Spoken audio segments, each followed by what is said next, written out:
Right bulletin details చూద్దాం. Breaking news చూస్తున్నాం. ఏపీలో ప్రధాని మోదీ 2 లక్షల కోట్ల రూపాయల అభివృద్ధి పనులు ప్రారంభించిన ఘట్టాన్ని మరువక ముందే రాష్ట్రంలో విషాద ఘటన వెలుగు చూసింది.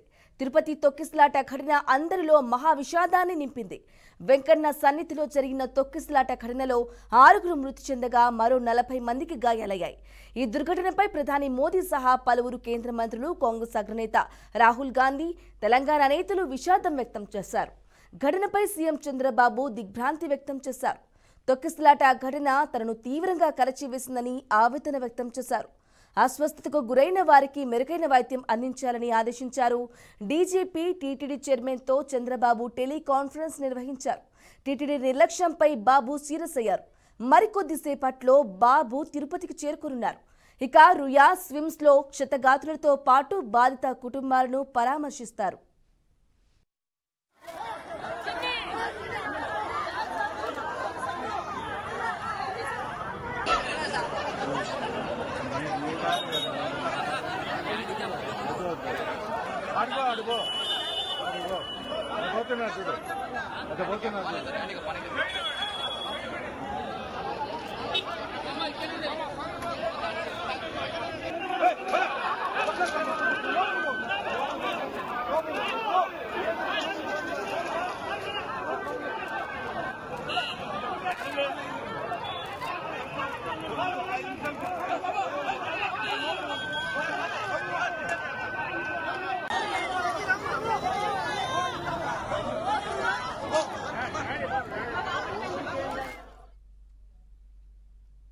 కాగా గాయాలైన వారిలో మరో 4 పరిస్థితి విషమంగా ఉన్నట్లు డాక్టర్లు తెలిపారు.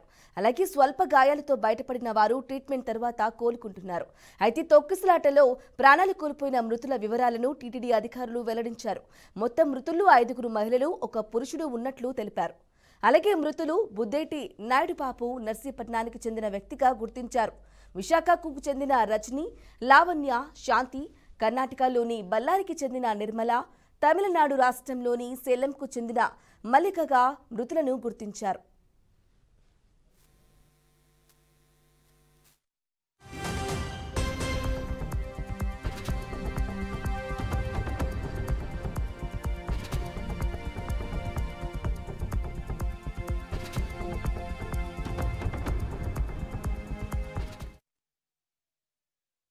ఈ సంఘటన చాలా అన్ఎక్స్పెక్టెడ్ గా జరగడం తెలిసింది. చాలా బాధాకరం. కలెక్టర్ గారు, ఈఓ గారు, జాయింట్ కలెక్టర్ గారు, రోయ్ హాస్పిటల్ సూపరింటెండెంట్ గారు అందరు కూడా రోయ్ హాస్పిటల్కి వచ్చి దెబ్బలు తిన్న గాయపడిన వాళ్ళందరికీ కూడా ప్రథమ చికిత్స అందిస్తున్నారు. అందరు కూడా కోలుకుంటున్నారు. ఎటువంటి ఇబ్బందులు లేదు.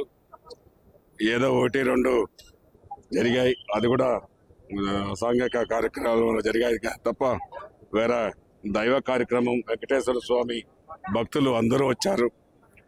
ఏడుకొండల వెంకటేశ్వర స్వామి ఎల్లుండికి వైకుంఠ ఏకాదశి దర్శనం కోసం వచ్చారు.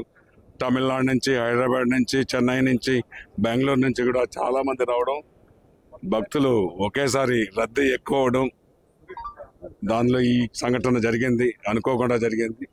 ఏది ఏమైనా అందరికీ ప్రథమ చికిత్స అందించి వెంటనే కలెక్టర్ గారు, ఈఓ గారు, మేము అందరూ కూడా ప్రథమ చికిత్స అందిస్తూ భక్తులను మెరుగుపరుస్తున్నామని ఇంకా ప్రథమ చికిత్సలోనే ఉంది. ఇంకా నిర్ధారణ కాలేదు. నిర్ధారణ అయితే ఖచ్చితంగా మీకు తెలియజేస్తాం. కూడా తక్కువ ఉన్నది, మా క్రౌడ్ తక్కువ ఉండదని ఇక్కడ కూర్చున్నాం. ఎందుకంటే ఎవ్రీ ఇయర్ వస్తూ ఉంటాము. మాకేం అలాంటి లో టైం కనబడలేదు. ఈసారి వచ్చినప్పుడు ఏమైందంటే ఒకటేసారి ప్రెజర్ ఎక్కువ అయ్యి తోసేస్తారు. తోసేసినప్పుడు నాకు ఫస్ట్ ఆటకు కొట్టింది. అయిన తర్వాత అతను కింద పడినాడు తొక్కేస్తారు. అది కాలిరిగిపోయింది మొత్తం. ఇది నిజంగా చెప్తా ఉంటే దేవుని దూషించే రాలేదు. నిజంగా చెప్పాలంటే ఇది టీటీ సరైన నిర్ణయం తీసుకోవాలని నేను కోరుతున్నాను నిజంగా. ఎందుకంటే ఇట్లా దురదృష్ట సంఘటనలు జరగకూడదని. ఎందుకంటే భక్తాదులు అనేక స్టేట్లు ఉంటూ వస్తా ఉన్నాను సార్. ఇది పోలీసు వల్ల అజాగ్రత్త వల్ల జరిగింది. ఇది వేరే ఏమి కాదు. నేను నిజంగా చెప్పాలంటే అవుట్ ఆఫ్ స్టేట్ల నుండి వచ్చినా కూడా ఎంతో భక్తాదులు ఉన్నారు దేవునికి. ఆ భక్తాదులు సరైన సౌకర్యం కల్పించలేదని నేను బాధపడతా ఉన్నాను ఈ రోజు. అంతే, ఇంకేం లేదు. ఈ సంఘటన చాలా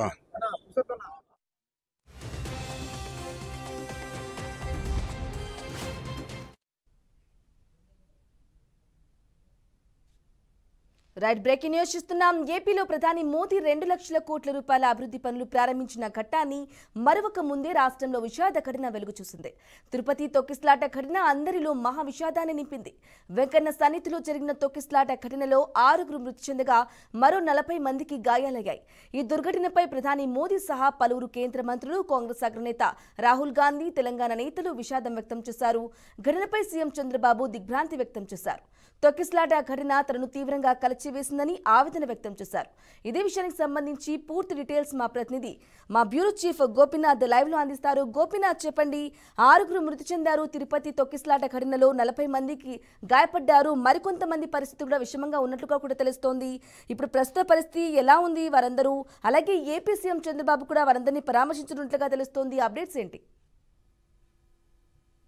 మొత్తం మీద అంటే రాత్రి నిన్న జరిగినటువంటి ఘటనకు సంబంధించి ఏదైతే తిరుపతి విష్ణునివాసం వద్ద ఏదైతే తొక్కిసలాట జరిగిన నేపథ్యంలో ఇప్పటికే 6 మంది వరకు కూడా చనిపోవడం జరిగింది. ఇందులో 5 మంది మహిళలు, 1 పురుషుడు. అయితే దీనికి సంబంధించి ఇందులో కుట్రకోణం ఉందా, లేదంటే అధికారుల నిర్లక్ష్యం ఉందా, లేదంటే ఇంకేదైనా సరే అంటే క్యూలైన్స్ మేనేజ్మెంట్ చేసే విషయంలో లోపాలు ఉన్నాయా అనే దానిపైన మాత్రం ఇప్పటికే దర్యాప్తు అనేది ప్రారంభం అవడం జరిగింది.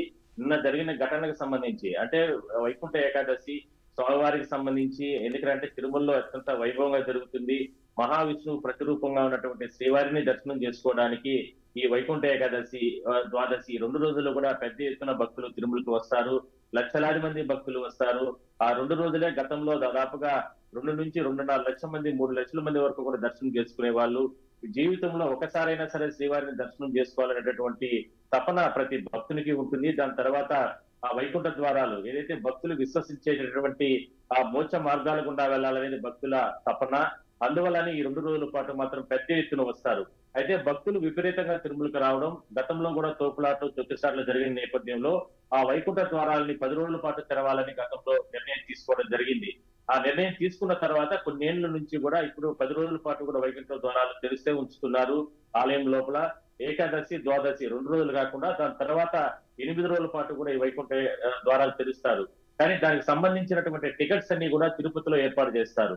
దాదాపుగా ఈ సంవత్సరం కూడా అంటే గతంలో కంటే ఈ సంవత్సరం కూడా 8 ప్రాంతాల్లో విశాలమైనటువంటి ప్రాంగణాల్లో, విశాలమైనటువంటి కార్యాలయాల వద్ద పెద్ద ఎత్తున ఇవన్నీ కూడా కౌంటర్స్ అన్ని దాదాపుగా 100కు పైగా కౌంటర్స్ ని ఏర్పాటు చేయడం జరిగింది. ఈ 10 రోజుల పాటు కూడా 7 నుంచి 8 లక్షల మంది వరకు కూడా శ్రీవారిని దర్శనం చేసుకుని వైకుంఠ మార్గం గుండా వెళ్ళాలనేటటువంటి ఆలోచనతో నిర్ణయాలు తీసుకున్నారు.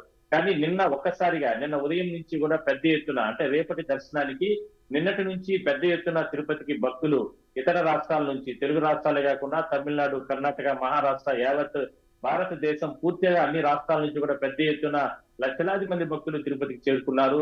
ఆ రకమైనటువంటి ఘటనలో ఒకసారిగా అంటే షెడ్యూల్ ప్రకారం రాత్రి 12 గంటల తర్వాత టికెట్స్ కౌంటర్ల వద్ద ఓపెన్ చేయాల్సిన అవసరం అయితే ఉంది. కానీ విశేషమైనటువంటి పెద్ద ఎత్తున భక్తులు తిరుపతికి చేరుకున్న నేపథ్యంలో మేనేజ్మెంట్ అంటే క్యూ లైన్ల వద్ద మేనేజ్మెంట్ నిర్వహణలో చేయలేక ఒక్కసారిగా కూడా టోకన్స్ అన్ని కూడా రిలీజ్ చేశారు నిన్న సాయంత్రం. అయితే అన్ని కౌంటర్లు, అన్ని ప్రాంతాల్లో ఏదైతే తిరుపతిలో ఏర్పాటు చేసిన కౌంటర్ల వద్ద టోకన్స్ అన్ని రిలీజ్ చేసిన సందర్భంగా కేవలం అంటే ఏదైతే విష్ణునివాసం వద్ద మాత్రం అంటే ఇక్కడ క్యూ లైన్ లో మేనేజ్మెంట్ లో లోపాలు ఉన్న కారణంగా అక్కడ ఉన్నటువంటి భద్రతా సిబ్బంది, అదేవిధంగా అక్కడ ఉన్నటువంటి పోలీసుల నిర్లక్ష్యం కారణంగా ఒక్కసారిగా గేట్స్ అన్ని కూడా ఓపెన్ చేయడం జరిగింది. మనకు స్వామివారి దర్శనం దొరుకుతుందో దొరకదో, ఆ టోకన్స్ దొరుకుతాయో దొరకవో అనేటటువంటి ఆతృత, ఆందోళనలో ఒక్కసారిగా వందలాది వేలాది మంది భక్తులు ఒకసారిగా ఆ క్యూ లైన్ అందరూ కూడా లోపలికి గేట్లు బద్దలు చేసుకుని లోపలికి రావడం జరిగింది. ఈ సందర్భంలోనే చాలా మంది భక్తులు తీవ్రంగా దాదాపుగా 40 నుంచి 50 మంది భక్తులు తీవ్రంగా గాయపడ్డారు. ఒకరిపైన ఒకరు కాళ్ళు, చేతులు విరిగిపోయాయి. రకరకాల తీవ్రమైనటువంటి రక్తస్రావం, రకరకాల ఒక దుర్ఘటనగానే మనం చెప్పుకోవచ్చు. ఇందులో ఈ తొక్కిసలాట్లో 5 మంది చనిపోవడం జరిగింది. మరో ఒక పురుషుడు, మొత్తం 6 మంది వరకు కూడా చనిపోవడం జరిగింది. మరో 4 పరిస్థితి కూడా విషమంగా ఉన్నట్లు డాక్టర్లు కూడా ఇప్పటికే చెప్పడం జరిగింది. ఈ ఘటన జరిగిన వెంటనే రాష్ట్ర ప్రభుత్వం కూడా స్పందించింది. స్పష్టమైన ఆదేశాలు గతంలో ఇచ్చినప్పటికీ కూడా వైకుంఠ ఏకాదశికి సంబంధించి ఎందుకు నిర్వహణ లోపాలు జరిగాయనే దానిపైన కూడా సీఎం పూర్తి స్థాయిలో కూడా ఆగ్రహం వ్యక్తం చేయడం జరిగింది.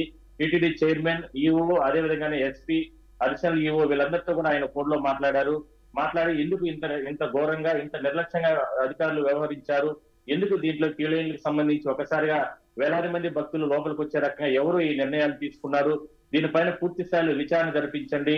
లక్షలాది మంది భక్తులు తిరుపతికి వస్తున్న సందర్భంలో ఎందుకు మీరు గతంలో తీసుకున్న నిర్ణయాల ప్రకారం గత నెల రోజుల నుంచి సమీక్షలపైన సమీక్షలు చేస్తున్నప్పటికీ కూడా ఎందుకు ఆ క్యూ లైన్ల నిర్వహణలో ఎందుకు లోపాలు వచ్చాయనే దానిపైన ఆయన ఆగ్రహం వ్యక్తం చేశారు. అయితే దీనిపైన దర్యాప్తు అయితే ప్రారంభమైంది. ఇందులో ఒక పోలీస్ అధికారి అత్యుత్సాహం ప్రదర్శించడం, కొంతమంది సిబ్బంది అక్కడ గేట్లు ఓపెన్ చేసిన కారణంగానే వేలాది మంది భక్తులంతా కూడా లోపలికి కౌంటర్లు చొరబట్టినట్లు కూడా సీసీటీవీ ఫుటేజీలో గుర్తించడం జరిగింది. ఈ దర్యాప్తులో భాగంగా ఇందులో నిర్లక్ష్యం ఉందని చాలా స్పష్టంగా టీటీడీ చైర్మన్ వీళ్ళందరూ కూడా చెప్తున్నారు కాబట్టి దీనిపైన చర్యలు కొనసాగుతాయి. అయితే అంటే స్వామి దర్శనానికి దైవ దర్శనానికి వచ్చిన భక్తులు చనిపోయిన నేపథ్యంలో రాష్ట్ర ప్రభుత్వం చాలా సీరియస్ అయింది. అందువల్లనే మరి కాసేపట్లో ముఖ్యమంత్రి చంద్రబాబు కూడా తిరుపతికి చేరుకోబోతున్నాడు. షెడ్యూల్ ప్రకారం 11 గంటలకి ఆయన విజయవాడ నుంచి కూడా బయలుదేరి నేరుగా తిరుపతి విమానాశ్రయానికి చేరుకుంటారు. 12 గంటలకి తిరుపతి ఏదైతే మరణించినటువంటి భక్తుల్ని పరామర్శిస్తారు, వాళ్ళ కుటుంబ సభ్యులు కూడా పరామర్శిస్తారు. జరిగిన ఘటన పైన అధికారులతో సమీక్ష కూడా నిర్వహించబోతున్నారు. మరోసారి ఎందుకంటే 10 రోజుల పాటు కూడా వైకుంఠ ద్వారాలు తెరిచే ఉంచుతారు కాబట్టి ఈ రద్దీ అలానే కొనసాగుతుంది కాబట్టి లక్షలాది మంది భక్తులు ఈ 10 రోజుల పాటు శ్రీవారిని దర్శనం చేసుకుని వైకుంఠ మార్గం గుండా వెళుతారు కాబట్టి ఖచ్చితంగా దీనిపైన మరోసారి సమీక్ష జరపాలన్న ఉద్దేశంతోనే జరిగింది అనే దానిపైన కూడా ఆయన నేరుగా సీఎం గారే ఇక్కడికి వచ్చి అధికారులతో TTD chairman, EO, additional EO, ఇట్లా ఎస్పీ, ఇట్లా వీళ్ళందరితో కూడా సమీక్ష నిర్వహించి ఆసుపత్రిలోనే దీనికి సంబంధించి పూర్తి వివరాలు కూడా సేకరిస్తారు. రాబోయే రోజుల్లో దీన్ని ఏ విధంగా ముందుకు తీసుకెళ్లాలనే దానిపైన కూడా ఆయన దిశానిర్దేశం చేస్తారు. ఒక ఘోరమైన దుర్ఘటనగానే మనం చెప్పుకోవచ్చు. గతంలో ఎప్పుడు ఇంత ఆధునిక టెక్నాలజీ వచ్చినప్పటికీ కూడా ఈ రకమైనటువంటి పరికరాలు లేదా ఈ రకమైనటువంటి మ్యాన్ పవర్ ఉన్నప్పటికీ కూడా టీటీడీ విజిలెన్స్ విభాగం ఉంది. అదే విధంగానే స్థానిక పోలీసులు ఉంటారు. వీళ్ళందరూ సమన్వయం చేసుకుని క్రౌడ్ మేనేజ్మెంట్ చేయడంలో ఘోరంగా విఫలం చెందారనే మాటలు భక్తుల నుంచి వినపడుతున్నాయి. గతంలో ఎప్పుడూ లేని విధంగా వేలాది మంది భక్తులు వచ్చినప్పటికీ కూడా వాళ్ళని నిలవరించడంలో నిర్లక్ష్యం ఉన్న కారణంగానే ఈ రకమైన ఘటన జరిగినట్టు కూడా చెప్తున్నారు. చూద్దాం మరి ముఖ్యమంత్రి తిరుపతి చేరుకుంటారు. దాని తర్వాత ఎవరెవరిపైన చర్యలు ఉంటాయి ఏంటనే దానిపైన మనం చూడాల్సిన అవసరం లేదు. Right Gopinath, thank you for the updates.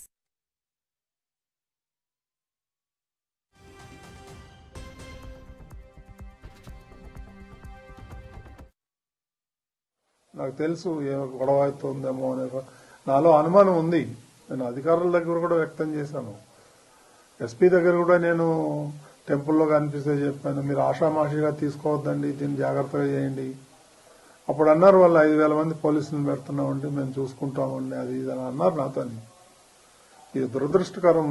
ఇప్పుడు ఎవరిని మనం నిందించలేము, ఒకలా ఇద్దరా అనేది. ఈ పొరపాటు జరిగిపోయింది. మరి దానికి చింతించడం తప్ప మనం చేసేదేం లేదు ఈ టైంలో. ఇప్పుడు కుట్రేమి ఉండవు అండి దీంట్లో. ఎందుకు ఉంటాయి కుట్రలు కానీ అవన్నీ అబద్ధాలు. ఇది యాక్సిడెంట్, ఎవరు కావాలని ఎవరు చేయరు. It is an purely accident.